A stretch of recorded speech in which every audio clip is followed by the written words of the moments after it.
Hi hello this is doctor Meenakshi Sundaram. இன்றைக்கி நம்ம பேச போகிற டாபிக் வந்து டயாலிசிஸ். அப்படின்னா எல்லாரும் பயப்படுறீங்க அந்த வார்த்தையை கண்டு. அது என்ன வார்த்தை டயாலிசிஸ் அப்படின்னா? மனிதர்களுக்கு கிட்னி ஃபெயிலியர் ஆகலாம், 2 கிட்னியும் செயல் இழக்கலாம்.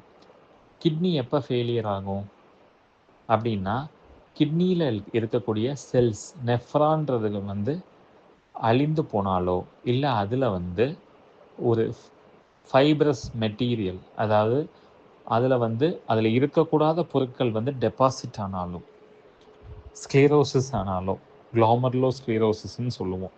அந்த கண்டிஷன்ஸ்லலாம் கிட்னி தன்னோட திறன்களை இழக்கும், 2 கிட்னியும். ஸோ எப்பப்பெல்லாம் இது நடக்கலாம்?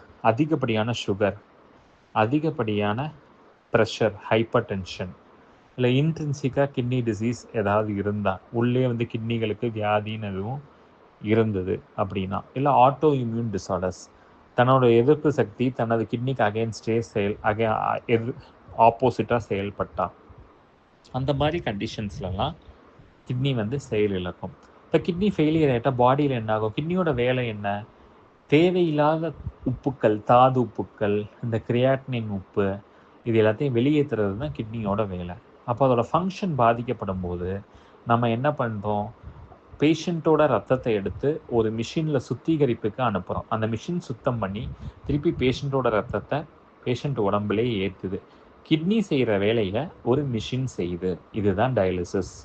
வாரத்தில் எத்தனை டயாலிசிஸ் பண்ணணும்? 2 முதல் 3 டயாலிசிஸ் பண்ணணும். அது வந்து ரெக்கமெண்டட் அப்படின்னு சொல்கிறோம். அப்போ இதுக்கு என்ன தான், நான் காலத்துக்கும் டயாலிசிஸ் பண்ணணுமா டாக்டர், எனக்கு இதுக்கு தீர்வே கிடையாதா அப்படின்னு நிறையா பேர் கேட்குறீங்க. உங்களுக்கு தீர்வு, டெஃபினட்டிவ் ட்ரீட்மெண்ட் அப்படின்னா கிட்னி மாற்று அறுவை சிகிச்சை, கிட்னி டிரான்ஸ்பிளான்ட் அப்படின்னு சொல்லுவோம். கிட்னி டிரான்ஸ்பிளான்ட் வந்து உங்கள் ரிலேட்டிவ்ஸ் யாராவது கொடுக்கலாம், இல்லை யாராவது பேஷண்ட்ஸ் இயற்கை மரணம் வந்து அடைகிறாங்க, இல்லை இறக்குறாங்க அப்படின்ற பட்சத்தில் வந்துட்டு அவங்களோட கிட்னி நல்லா இருந்தால் அந்த கிட்னி உறுப்புகளை எடுத்து நமக்கு செட் ஆகும் அந்த பேஷண்ட்டுக்குன்னா நம்ம மாற்றி வைக்கலாம். அது வந்து கெடாவரிக் டிரான்ஸ்பிளான்ட்னு சொல்கிறோம். லைவ் ரிலேட்டட் டோனாரும் கெடாவரிக் டோனார்னு சொல்கிறோம்.